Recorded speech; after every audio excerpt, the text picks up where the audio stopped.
छत्तीसगढ़ के मानसून सत्र से पहले साई कैबिनेट की 30वीं बैठक हुई। मुख्यमंत्री साई की अध्यक्षता में हुई इस बैठक में कई महत्वपूर्ण फैसले लिए गए। इस बैठक में लॉजिस्टिक पॉलिसी को मंजूरी दी गई। वहीं कृषक उन्नत योजना के विस्तार पर भी सहमति बनी है।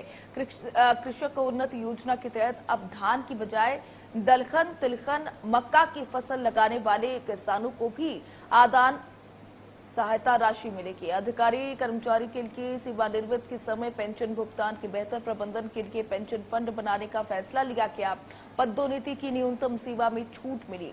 इसके अलावा रीडेवलपमेंट योजना के तहत पुराने और जर्जर सरकारी भवनों और अनुपयोगी जमीन के विकास के लिए 7 योजनाओं को मंजूरी मिली है।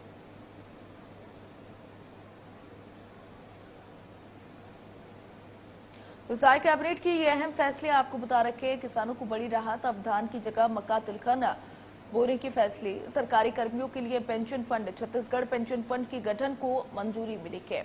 इसके अलावा आर्थिक सुरक्षा के लिए नया fund, growth and stability fund से मंदी और राजस्व संकट से निपटारा मिलेगा। छत्तीसगढ़ नया लॉजिस्टिक हब बनेगा। लॉजिस्टिक पॉलिसी 2025 को मंजूरी मिल गई है, जिससे रोजगार में बढ़ावा मिलेगा। जन विश्वास विधेयक पारित किए गए। छोटे मामलों को आपराधिक श्रेणी से बाहर करने के फैसले लिए गए। पुरानी संपत्तियों का पुनर्विकास। रायपुर, राजनांदगांव, जगदलपुर 7 स्थानों पर यह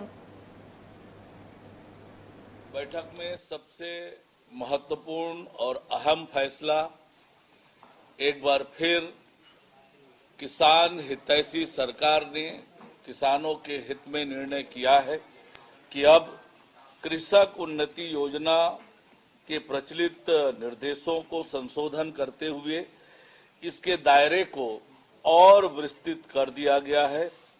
अब इस योजना का लाभ खरीफ 2025 में धान उत्पादक किसानों के साथ साथ पंजीकृत धान फसल के स्थान पर अब दलहन, तिलहन, मक्का आदि की फसल लगाने वाले किसानों को भी मिलेगा। खरीफ 2024 में पंजीकृत कृषक जिन्होंने धान की फसल लगाई थी और समर्थन मूल्य पर धान बेचा था, उनके द्वारा खरीफ 2025 में धान फसल के स्थान पर दलहन, तिलहन, मक्का आदि फसल की खेती की जाती है, तो उन्हें भी अब कृषक उन्नति योजना के तहत आदान राशि प्रदान की जाएगी। अधिकारी कर्मचारियों के हित में भी एक बड़ा निर्णय मंत्रिपरिषद ने लिया है, जिसके अंतर्गत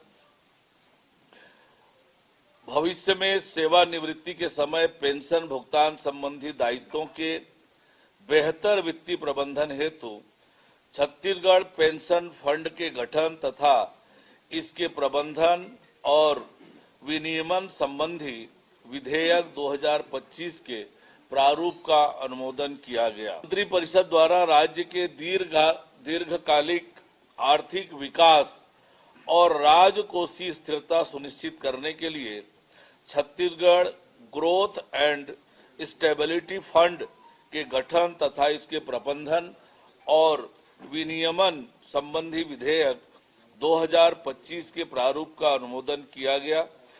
इससे राज्य के राजस्व में असामान्य वृद्धि या कमी का समुचित प्रबंधन एवं आर्थिक मंदी के समय वित्तीय सुरक्षा प्राप्त होगी। मंत्रिपरिषद द्वारा राज्य के लॉजिस्टिक्स सेक्टर के समग्र विकास के लिए छत्तीसगढ़ राज्य लॉजिस्टिक पॉलिसी 2025 के प्रारूप का अनुमोदन किया गया। इस पॉलिसी से छत्तीसगढ़ राज्य लॉजिस्टिक हब के रूप में विकसित होगा तथा निर्यात अधोसंरचना को मजबूती मिलेगी। राज्य की भौगोलिक स्थिति का लाभ लेते हुए लॉजिस्टिक सेक्टर तथा ई कॉमर्स की राष्ट्रीय एवं बहुराष्ट्रीय कंपनियों को लॉजिस्टिक हब की स्थापना के लिए निवेश के लिए आकर्षित किया जाएगा। राज्य की भंडारण क्षमता में वृद्धि होगी, जिससे प्रदेश के उद्योगों, व्यापारियों और किसानों को सस्ती भंडारण सुविधा मिलेगी। प्रदेश में लॉजिस्टिक में लगने वाले लागत कम होने से व्यापार, निवेश और आर्थिक विकास को बढ़ावा मिलेगा। इस नीति के माध्यम से dry port, inland container depot की स्थापना को प्रोत्साहन करने से सूक्ष्म, लघु एवं मध्यम उद्योगों तथा स्थानीय उत्पादकों को निर्यात बाजारों तक पहुंचने का अवसर मिलेगा। मंत्रिपरिषद द्वारा एक और महत्वपूर्ण निर्णय लेते हुए कुछ कानूनों के प्रावधानों का गैर अपराधीकरण करने के लिए छत्तीसगढ़ जन विश्वास प्रावधानों का संशोधन विधेयक 2025 के प्रारूप का अनुमोदन किया गया।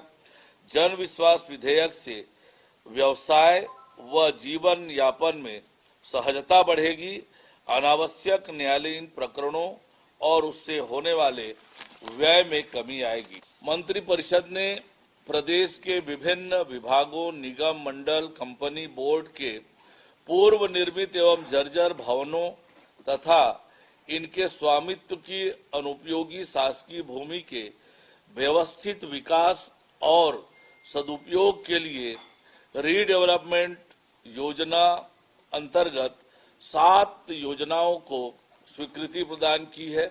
इसमें Shanti Nagar Raipur, BTI Shankar Nagar Raipur, Kailash Nagar Rajnandgaon, Chandni Chowk phase 2 Jagdalpur, civil line Kanker, club Para Mahasamund, Katghora Korba शामिल।